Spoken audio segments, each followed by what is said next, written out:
Hello my dear friends, how are you all. I hope कि आप सब ठीक होंगे। मेरा नाम अनीता है और हम लोग यहाँ पर प्रैक्टिस करने वाले हैं बहुत सारे सेंटेंसेस की जो हमारे कॉन्वर्सेशन में डेली यूज़ होते हैं। आई होप कि आप डेली बेसिस पे प्रैक्टिस कर रहे होंगे और अपनी इंग्लिश इंप्रूव कर रहे होंगे। वीडियो पसंद आए तो प्लीज़ वीडियो को लाइक कर देना, शेयर कर देना एंड चैनल पर न्यू है तो प्लीज़ चैनल को सब्सक्राइब करना नहीं भूलना है ताकि आपको ऐसे ही वीडियोज़ आगे भी मिलते रहें और आपकी प्रैक्टिस होती रहे। स्टार्ट करते हैं हमारा सेशन। तो स्टार्ट करते हैं इस सेंटेंस के साथ कि मैंने इस बोरिंग जॉब को छोड़ने का तय कर लिया है।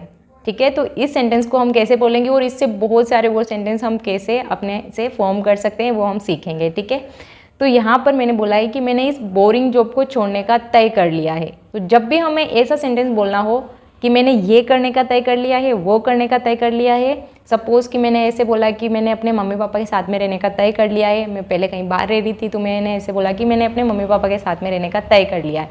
या फिर मैं ऐसे बोलूँ कि मैंने उसे प्रपोज़ करने का तय कर लिया है, मतलब मैंने डिसाइड कर लिया है, मन बना लिया है, सोच लिया है। ऐसी जो सेंटेंसेस होती है वो सारे हम हिंदी के अंदर बोलते हैं। तो इसको हम इंग्लिश में कैसे बोलेंगे और कैसे हम बहुत सारे इससे सेंटेंस बनाएंगे वो हम सीखेंगे। ओके, तो यहाँ पर हमारा सेंटेंस है कि मैंने इस बोरिंग जॉब को छोड़ने का तय कर लिया है। ठीक है, तो इसके लिए हम एक कॉमन स्ट्रक्चर यूज़ करेंगे। उसके बाद में जो भी हमारा पार्ट है पीछे वाला वो हम अगले सेंटेंस में एक्सचेंज कर सकते हैं, जिसको फ्रेज एक्सचेंज बोलते हैं।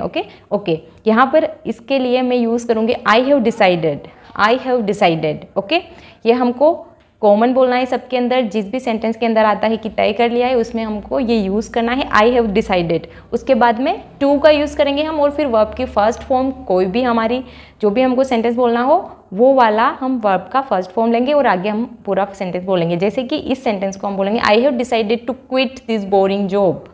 क्विट का मतलब क्या होता है? छोड़ना, कि मैंने इस जॉब को, ये बोरिंग जॉब है ना, इसको छोड़ने का तय कर लिया है। ठीक है, तो मैं बोलूँगी I have decided to quit this boring job. I have decided to quit this boring job. I have decided to quit this boring job. I have decided to quit this boring job. I have decided to quit this boring job. इस boring job को मैंने छोड़ने का तय कर लिया है। ठीक है, और भी हम सेंटेंस बनाते हैं जैसे कि मैंने उसको प्रपोज करने का तय कर लिया है या फिर मैंने उसको प्रपोज करने का सोच लिया है, डिसाइड कर लिया है मैंने अपने आप से। तो मैं ऐसे बोल सकती हूँ कि मैंने उसको प्रपोज करने का तय कर लिया है। ठीक है, तो मैं क्या बोलूँगी? I have decided to propose her. I am so sorry मैं ऐसे बोलूँगी I have decided to propose him. मैं तो लड़के के लिए बोलूँगी ना। ठीक है, अगर आपको लड़की के लिए बोलना है तो आप क्या बोलोगे? I have decided to propose हर।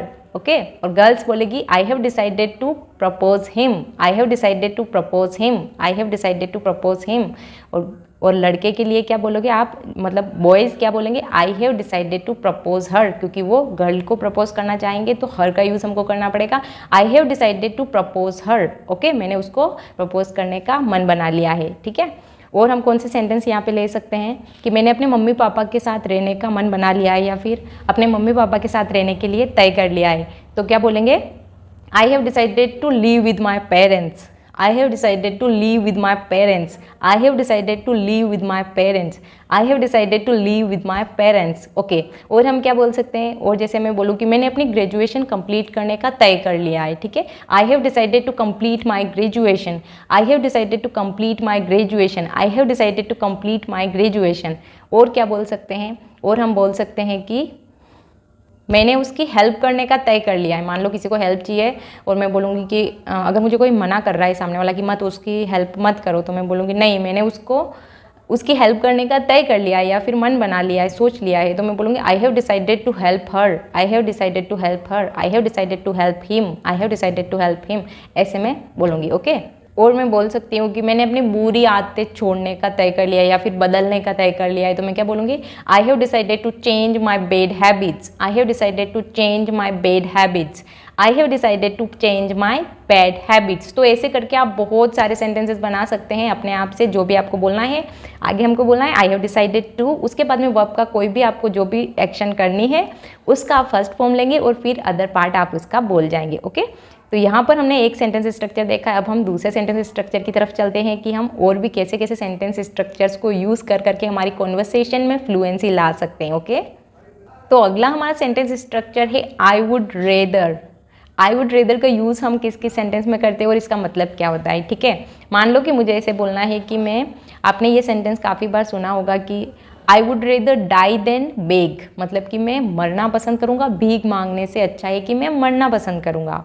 ठीक है, तो ये सेंटेंस ऐसे सिचुएशन में बोले जाते हैं जब हमारे पास में दो ऑप्शंस होते हैं, तो हम बोलते हैं कि जो गलत ऑप्शन है उसके लिए हम बोलते हैं कि इससे अच्छा तो मैं ये करना पसंद करूँगा, इससे अच्छा तो मैं ये करना पसंद करूँगा। उस टाइप की जो चीज़ें हैं वो बोलने के लिए हम इस सेंटेंस स्ट्रक्चर का यूज़ करते हैं। ओके, अगर मुझे बोलना है कि बस में जाने से अच्छा है मैं पैदल जाना चाहूँगी, बस लेने से अच्छा है मैं पैदल जाना चाहूँगी, या हम बोलते हैं कि टैक्सी लेने से अच्छा है मैं पैदल जाना चाहूँगी, तो मैं बोलूँगी I would rather walk than take a bus. I would rather walk than take a bus, bus लेने से अच्छा है कि मैं पैदल जाना चाहूँगी।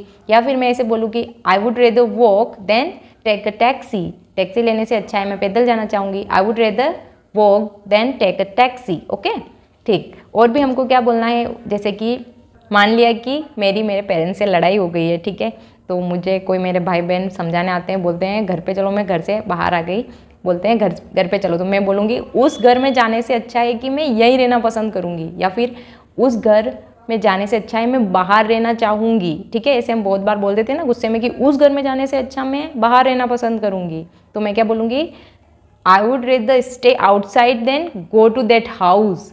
उस हाउस में जाने से, उस घर में जाने से अच्छा है मैं बाहर रहना पसंद करूँगी या फिर बाहर रहना चाहूँगी। I would rather stay outside than go to that house. I would rather stay outside than go to that house. I would rather stay outside than go to that house. उस घर में जाने से अच्छा है मैं बाहर रहना चाहूँगी। ठीक है, तो यहाँ पे हमारे पास दो ऑप्शंस होते हैं, इसमें से हमको एक को प्रेफरेंस देनी पड़ती है कि उससे अच्छा तो मैं ये करना पसंद करूँगी। और भी हम सेंटेंसेस ले लेते हैं, जैसे कि मुझे बोलना है कि दूसरों की सुनने से अच्छा है कि मैं अपने माता पिता की सुनना चाहूँगी या फिर अपने माता पिता की सुनना पसंद करूँगी, तो मैं क्या बोलूँगी I would rather listen to my parents than others. I would rather listen to my parents than others. I would rather listen to my parents than others. दूसरों की सुनने से अच्छा है मैं अपने माता पिता की बात सुनना चाहूँगी। ओके, मान लो कि मुझे ऐसा बोलना है कि मैं पूरे दिन सोफे से बैठी रहने से अच्छा है कुछ करना चाहूँगी या फिर काम करना चाहूँगी। ठीक है, तो मैं क्या बोलूँगी I would rather work than sit on the couch all day. I would rather work than sit on the couch all day. I would rather work then sit on the couch all day. I would rather work than sit on the couch all day. पूरे दिन में सोफे पर बैठने से अच्छा है काम करना चाहूँगी। ओके, और भी हम सेंटेंस बोलते हैं, जैसे कि मैं इस बारे में बाद में बात करना चाहूँगी। ठीक है, तो यहाँ पर मैंने यूज़ किया है कि मैं इस बारे में बाद में बात करना चाहूँगी। इसका मतलब मैंने यहाँ पे दो प्रेफरेंसेस तो ली नहीं है कि मेरे को एक को प्रेफरेंस देनी पड़े, दो चीज़ें नहीं ली है, तो मैं सिर्फ यहाँ पे रेदर का यूज़ करूँगी। मुझे देन यूज़ करने की यहाँ पे ज़रूरत नहीं है, क्योंकि मैं दो चीज़ों के बीच में कंपेरिजन यहाँ नहीं कर रही हूँ। ठीक है, तो मुझे इससे बोलना है कि मैं इस बारे में बाद में बात करना चाहूँगी, तो मैं बोलूँगी I would rather talk about this later. मैं इस बारे में बाद में बात करना चाहूँगी। I would rather talk about this later. I would rather talk about this later. I would rather talk about this later. I would rather talk about this later. मैं इस बारे में बाद में बात करना चाहूँगी। ओके, तो ऐसे जब हमको एक सिंगल चीज़ के लिए बोलना हो ना कि ये मैं बाद में करना चाहूँगी, ये मैं करना चाहूँगी, वो मैं करना चाहूँगी, तब हमको है ना सिर्फ रेदर का यूज़ करना है, उसके साथ में हमको देन का यूज़ नहीं करना है। बट जब हम दो चीज़ों की बात करते हैं और एक को प्रेफरेंस देनी हो, तब हम रेदर और देन दोनों का यूज़ करते हैं। ओके, आई होप कि आपको ये स्ट्रक्चर क्लियर हो गया होगा। थर्ड हमारा स्ट्रक्चर है, जैसे कि कई बार हमको ऐसे बोलना होता है कि आपकी बहुत मेहरबानी है कि आपने ऐसा किया मेरे लिए।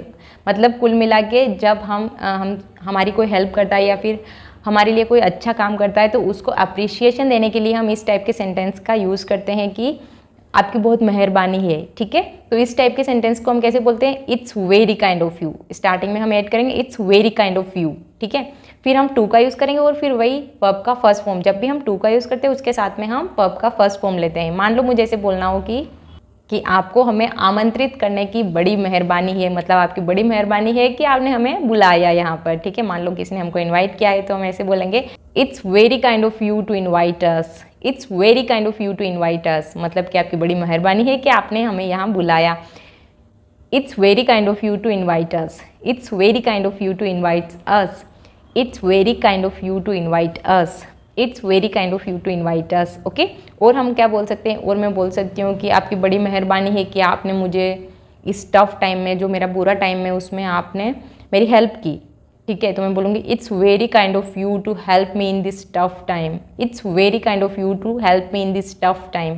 It's very kind of you to help me in this tough time. आपकी बड़ी मेहरबानी है कि आपने इस बुरे समय में मेरी मदद की। ठीक है, मान लो मुझे ऐसे बोलना हो कि आपकी बड़ी मेहरबानी है कि आपने मेरी सैलरी बढ़ाई। ठीक है, सैलरी के बारे में बोल रही हूँ तो मैं क्या बोलूँगी कि it's very kind of you to raise my salary. It's very kind of you to raise my salary. It's very kind of you to raise my salary. आपने बड़ी मेहरबानी की है कि आपने मेरी सैलरी बढ़ाई। ठीक है, मान लो कि मुझे ऐसे बोलना हो कि आपने मेरी रेंट कम की, ये आपकी बड़ी मेहरबानी है, तो मैं बोलूँगी कि it's very kind of you to decrease my rent. It's very kind of you to decrease my rent. It's very kind of you to decrease my rent, मतलब कि मेरा किराया कम करने के लिए आपने बड़ी मेहरबानी की। ठीक है, मान लो कि मुझे ऐसे बोलना हो कि आपकी बड़ी मेहरबानी है, आपका बहुत बहुत धन्यवाद। ठीक है, मेहरबानी मतलब कि हम किसी को थैंक्स बोल रहे हैं या फिर उसका वेलकम कर रहे हैं, तो इसके लिए मैं बोल दूँगी, अगर मुझे ऐसे बोलना हो कि आपकी बड़ी मेहरबानी है कि आपने हमें ये सब बताया, ठीक है, किसी भी चीज़ के लिए, तो मैं ऐसे बोलूँगी it's very kind of you to inform us about these, मतलब इन सब चीज़ों के लिए बताने के लिए आपकी बहुत मेहरबानी है। It's very kind of you to inform us about these. It's very kind of you to inform us about these, मतलब इन सब चीज़ों के बारे में बताने के लिए आपकी बड़ी मेहरबानी है। मान लो कि हमें किसी को ऐसे बोलना है कि आपका बहुत बहुत धन्यवाद, आपकी बड़ी मेहरबानी है कि आपने मुझे यहाँ पे आने का अवसर दिया या फिर ये वाली चीज़ के लिए अवसर दिया, अपॉर्चुनिटी के लिए हम बोल सकते हैं, तो मैं बोलूँगी it's very kind of you to give me this opportunity. It's very kind of you to give me this opportunity. मान लो कि मुझे ऐसे बोलना हो कि मेरे मम्मी पापा की देखभाल करने के लिए ना आपकी बहुत मेहरबानी है कि आपने मेरे मम्मी पापा की देखभाल की। ठीक है, मान लो मैं कहीं गई और फिर पीछे से मैंने किसी को बोला कि इनका मम्मी पापा का ध्यान रखना, तो मैं बाद में आके उनको थैंक्स बोलूँगी, अप्रिशिएट करूँगी कि आपकी बहुत मेहरबानी है कि आपने मेरी मम्मी पापा का ध्यान रखा। तो मैं क्या बोलूँगी, इसके लिए मैं एक फ्रेज़ यूज़ करूँगी लुक आफ्टर का। लुक आफ्टर का मतलब क्या होता है, देखभाल करना, तो मैं ऐसे बोलूँगी it's very kind of you to look after my parents. It's very kind of you to look after my parents. It's very kind of you to look after my parents. It's very kind of you to look after my parents. Thanks a lot. It's very kind of you to look after my parents. Okay, I hope कि आपको structures clear हो गए होंगे और इनकी आप अपने से और भी कुछ भी ऐड कर करके प्रैक्टिस करिएगा ताकि आपकी फ्लुएंसी बढ़ेगी। जब तक आप नहीं बोलेंगे तब तक आपकी टंग जो है वो सेंटेंसेस से और स्ट्रक्चर्स वगैरह से फेमिलियर नहीं होगी और आपकी फ्लुएंसी नहीं बढ़ेगी। इसलिए प्लीज़ डेली बेसिस पे आप प्रैक्टिस करते रहिए, मेरे साथ जुड़े रहिए। एंड वीडियो पसंद आया हो तो प्लीज़ वीडियो को लाइक करना, शेयर करना एंड सब्सक्राइब नहीं किया हो तो प्लीज़ चैनल को सब्सक्राइब कर देना। मिलते हैं नेक्स्ट वीडियो में। Till then take care, bye bye.